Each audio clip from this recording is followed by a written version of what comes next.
Welcome students. ये mathematics के पहला चैप्टर का समझिए कि पहला वीडियो है। इसमें हम लोग आपसे इंट्रोड्यूस हो रहे हैं। सबसे पहले मैं आपको अपने बारे में बता दूं, मैं 9 से लेकर 12 तक के स्टूडेंट्स को पढ़ाता हूं। ये मेरा व्यवसाय है, ये मेरा परिचय है। यानी कि आप कह सकते हैं कि मैं 9 से लेकर 12 तक का टीचर हूँ। मेरा सब्जेक्ट मैथमेटिक्स है।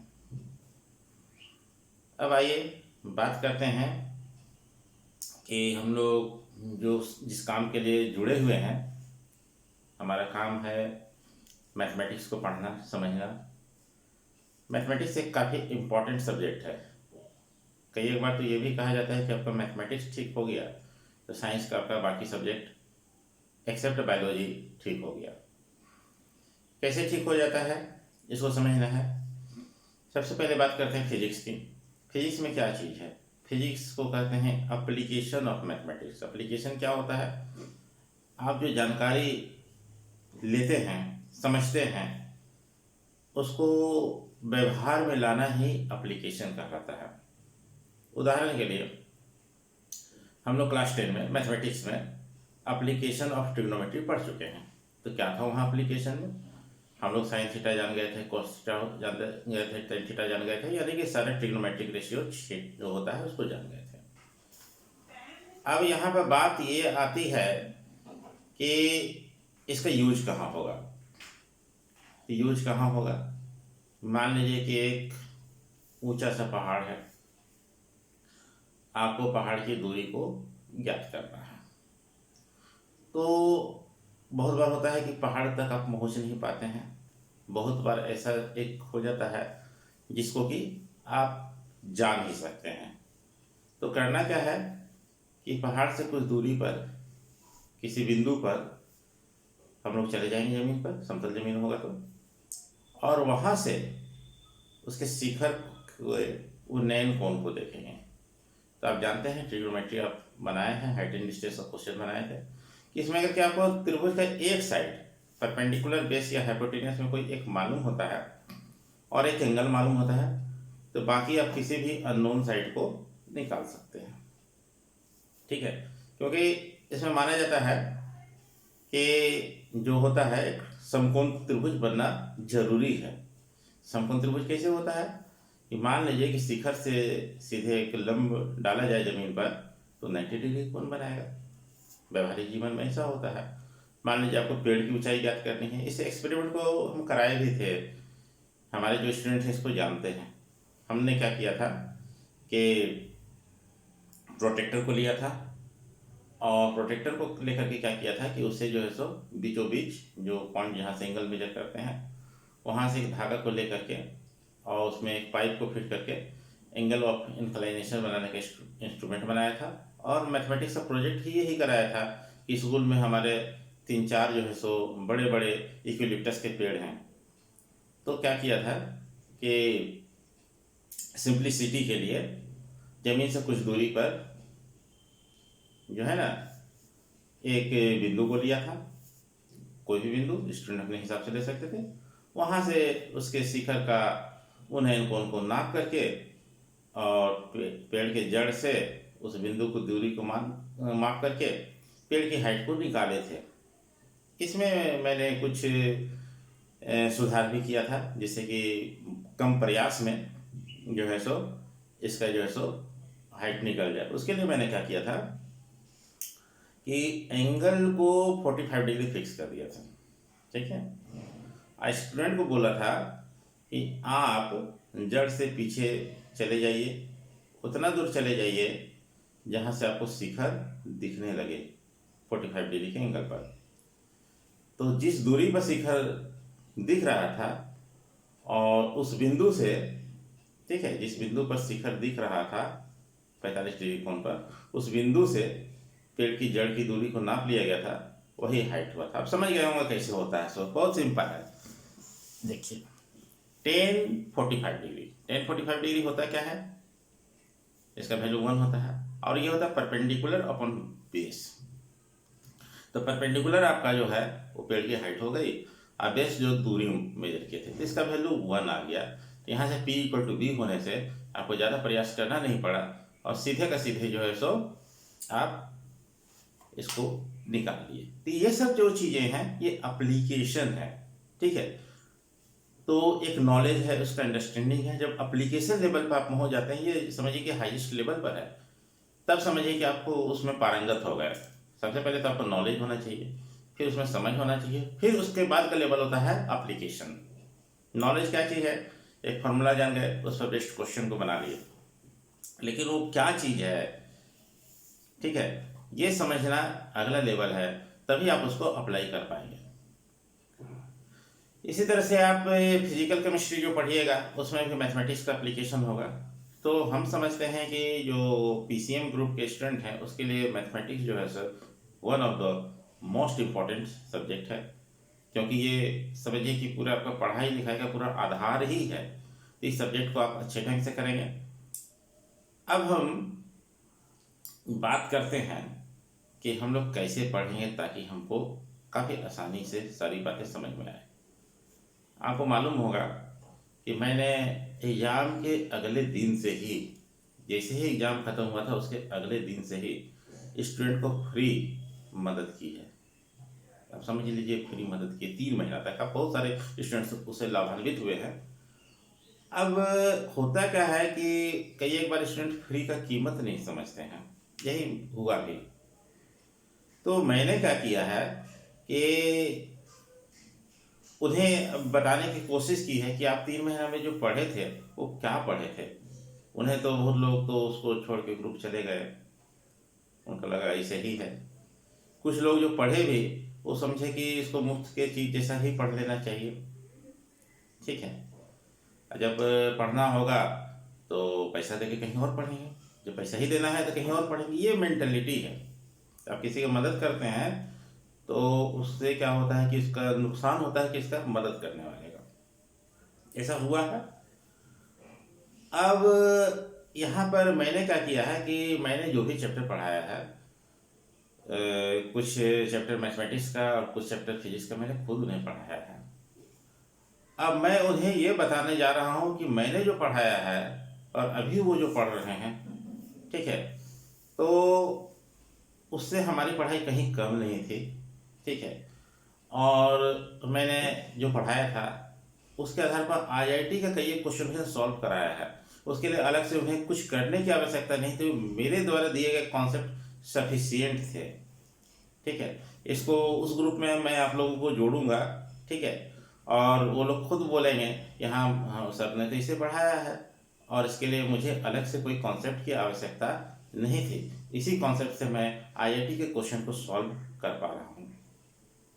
तो देखिए इसमें क्या है कि मैंने बहुत बड़ा चमत्कार नहीं किया है। एक पढ़ने का तरीका होता है जिसको हम लोग यहाँ पर फॉलो करेंगे। होता क्या है कि आप किसी भी चैप्टर में जब पढ़ते हैं, ठीक है, किसी भी क्लास में, तो होता क्या है कि वो क्लास में बहुत ज़्यादा चीज़ नहीं सीखना होता है, थोड़ी सी बातों को सीखनी होती है। अब पुरानी बातों को बेहतर ढंग से समझ करके उसको जोड़ना होता है, ठीक है। अगर कि ये काम मेरे साथ आप लोग कर पाए, समझ पाए, तो आपके लिए पढ़ाई 11 का हो 12 का हो किसी भी लेवल का हो आपके लिए बहुत आसान हो जाएगा। लेकिन आपको क्या करना है, उस तरीके से पढ़ना है। तो ये जो इंट्रोडक्शन क्लास है इसमें मैं चाहता हूँ कि थोड़ा सा परिचय हो जाए। और परिचय मेरा तो हो गया है, तो मैं ज़्यादा मतलब कि इधर उधर की बात नहीं करता हूँ, सीधे टॉपिक की ही बात करता हूँ। आज पहला है इंट्रोडक्शन है, इसमें थोड़ी बहुत बातें इधर उधर की हुई है, लेकिन जब आप देखिएगा मेरा अगला वीडियो तो सीधे पढ़ाई की ही बात होगी।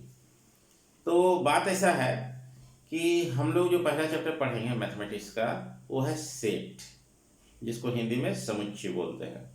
एक बात यहीं पर मुझे याद आ गई कि बहुत सारे स्टूडेंट समझते हैं क्या कि हिंदी में कोई चीज़ का नाम जान लेंगे तो उनके लिए आसान होगा। ये बिल्कुल गलत अवधारणा है। 1% फर्क नहीं पड़ने जा रहा है। आप दैनिक जीवन में समुच्चय का या सेट का कितना प्रयोग करते हैं, तो समझ लीजिए कि आप उसको इंग्लिश नाम से ही इंट्रोड्यूस कीजिए खुद से, तो आपके जहन में, दिमाग में वही नाम बैठ जाएगा। और ये कदापि भ्रम में नहीं रहा कि हिंदी में नाम केवल जान लेने से आपको के लिए आसानी हो जाएगा।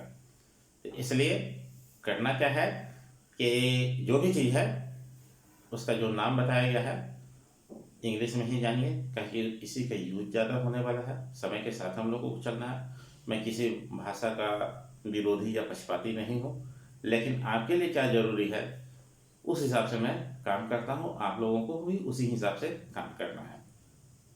तो चलिए, सेट आपको लग रहा होगा कि नया क्या चीज़ है ये, लेकिन ये नया चीज़ नहीं है।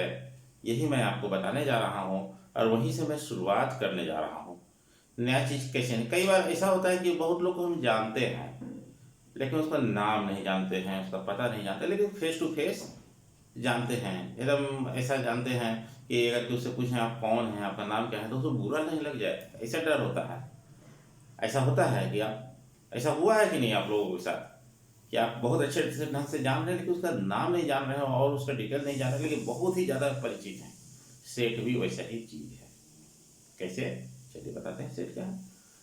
सेट के बारे में कहा गया है, it is collection of well defined object. अब वेल डिफाइंड का क्या मतलब होता है भाई? यहाँ वेल डिफाइंड का मतलब होता है, मैथमेटिक्स में आप जान लीजिए कि सीधी बात होती है कि एक सर्टेन रूल के आधार पर उसके मेंबर होते हैं और सारे मेंबर सिमिलर होते हैं। कहने का मतलब है कि हम एक मेंबर को लें तो हम ये कहने के पोजीशन में हो 100% कि वह इस सेट में आएगा कि नहीं आएगा। उदाहरण अभी तक समझ में नहीं आया होगा, लेकिन जैसे ही मैं उदाहरण बताऊंगा ये कॉन्सेप्ट एकदम पानी के तरह क्लियर हो जाएगा। चलिए, हम लोग सभी जूनियर क्लासेस से ही प्राकृतिक संख्या नेचुरल नंबर के बारे में जानते हैं। बहुत सारे स्टूडेंट को जब पूछना हो तो हम बता देते हैं कुछ भी डिफिनेशन, जो समझ में आता है वो समझते हैं, लेकिन जो है सो उसका प्रॉपर डिफिनेशन क्या होता है कि the number used for counting are called natural number. मतलब गिनती में प्रयोग की जाने वाली संख्याओं को ही हम लोग प्राकृतिक संख्या कहते हैं। अब यहाँ पर बात आती है कि गिनती में प्रयोग करने के लिए क्या संख्या यूज करते हैं। आपसे पूछा जाए कि आपके क्लास में कितने स्टूडेंट हैं, तो आप बोलिएगा 40, 45, 35, इस तरह का कोई नंबर आएगा, है ना। कोई अगर कि बोल दे कि वहाँ 35.5 स्टूडेंट है, तो बोले तुम तो गड़बड़ बोल रहे हो, तुम कुछ दूसरे चीज़ को समझ के आए हो। नंबर ऑफ स्टूडेंट क्या है कि 35.5 नहीं हो सकता है। तो यह कहने का मतलब है कि यहाँ पर भी एक सेट है। अगर कोई बोले कि वहाँ 25 स्टूडेंट था, विश्वास कर लीजिएगा, मतलब वो सेट से बिलोंग कर रहा है। लेकिन अगर कह दे 35.5, बोलना ये तो इससे बिलोंग नहीं करेगा, ठीक है। अगर 45 कह दे, मान लीजिएगा। तो कहने का मतलब है कि अगर कि हम किसी नंबर को लेते हैं तो हम लोग इस पोजीशन में होते हैं ये बताने के लिए कि यह प्राकृतिक संख्या है या नहीं है या नहीं है। यही वेल डिफाइंड करने का मतलब है और कुछ भी नहीं है। अब जैसे कि मान लीजिए आपसे क्वेश्चन पूछा जाए, 10 नंबर दे दे और पूछे कि इसमें बताइए कि कौन कौन प्राकृतिक संख्या है, तो बहुत आराम से बता सकते हैं, हर कोई बता सकते हैं। यही है सेट। अब बताइए कि आप कितने तरह के सेट के बारे में पहले से जानते हैं। सबसे पहले मैं बात करता हूँ इवन नंबर, सम संख्या। सम संख्या के बारे में सभी जानते हैं, यूज करते हैं। तो मैं आपको कोई नंबर दे दूँ तो आप इस पोजीशन में है ना बताने के लिए कि यह नंबर सम संख्या है या नहीं है, तुरंत बता दीजिएगा। कोई बच्चा भी बता देगा, 8 क्लास का, 9 क्लास का, 7 क्लास का सारा बच्चा बता देगा। यानी कि वो सेट के बारे में पहले से ही जान रहा है कि सेट है क्या चीज़। लेकिन क्या है कि वो नाम से केवल परिचित नहीं है। आज हम लोग नाम से परिचित हुए हैं कि सेट होता क्या चीज़ है। आप लोग खुद से एक लिस्ट बनाइए और देखिए कि आप कितने तरह के सेट के बारे में जानते हैं, ठीक है। तो आप पाइएगा कि आप ऑड नंबर मतलब कि विषम संख्या, इवन नंबर सम संख्या, प्राकृतिक संख्या नेचुरल नंबर, पूर्ण संख्या होल नंबर, पूर्णांक संख्या इंटीजर, ठीक है। और इसके बाद जो आता है आपका परिमेय संख्या रैशनल नंबर, उसके बाद अपरिमेय संख्या इरेशनल नंबर, ये सब के बारे में सभी कोई जानते हैं। तो कहने का मतलब 5-10 सेट के बारे में तो सब कोई जानते हैं, ठीक है। तो 5-10 चीज़ का जिसका उदाहरण मिल जाए तो कुछ बच जाता है क्या? कुछ भी नहीं बचता है। तो ये इंट्रोडक्शन था कि सेट क्या है। अगले वीडियो में हम लोग इसके आगे की बात करेंगे। चलिए, इस वीडियो में इतना ही। उम्मीद है कि सारी बातें समझ में आई होगी। और एक बात और, ये वीडियो यूट्यूब पर जाएगा, आप लोग ज़रूर कमेंट लिखिएगा, क्योंकि जब तक आप कमेंट नहीं लिखिएगा ना, हमको पता नहीं चलता है कि कौन देखा कौन नहीं देखा। ठीक है, आप हमसे लाभान्वित हो रहे तो आपका एक कर्तव्य भी बनता है कि आपको कुछ करना चाहिए। तो मेरा आपसे आग्रह यही है कि आप कमेंट कीजिए कि कैसा लगा कि नहीं लगा। फिर आप अगर कमेंट ही नहीं कीजिएगा तो हम आपको जो है ये वीडियो हम नहीं भेजेंगे। हम क्यों आपको परेशान करेंगे? आपके लिए फ़ायदेमंद रहा कि नहीं रहा, ये तो आपको लिखना ही चाहिए। ठीक है, तो जो लिखेंगे उनको मैं ये शेयर करूँगा, जो भी कमेंट लिखेंगे फ्री ऑफ कॉस्ट। और जो नहीं लिखेंगे उनको मैं शेयर नहीं करूँगा। इसलिए ये मेरा वीडियो जो है सो पब्लिक वीडियो नहीं होने जा रहा है। जो पसंद करेंगे उनको हम देंगे। कुछ समय के लिए इसको पब्लिक रखेंगे, देखने के लिए, कौन देखते हैं कौन नहीं देखते हैं, उसके लिए पब्लिक वीडियो नहीं रहेगा। चलिए, इतना ही बात है, फिर हम लोग आगे की बात आगे करेंगे।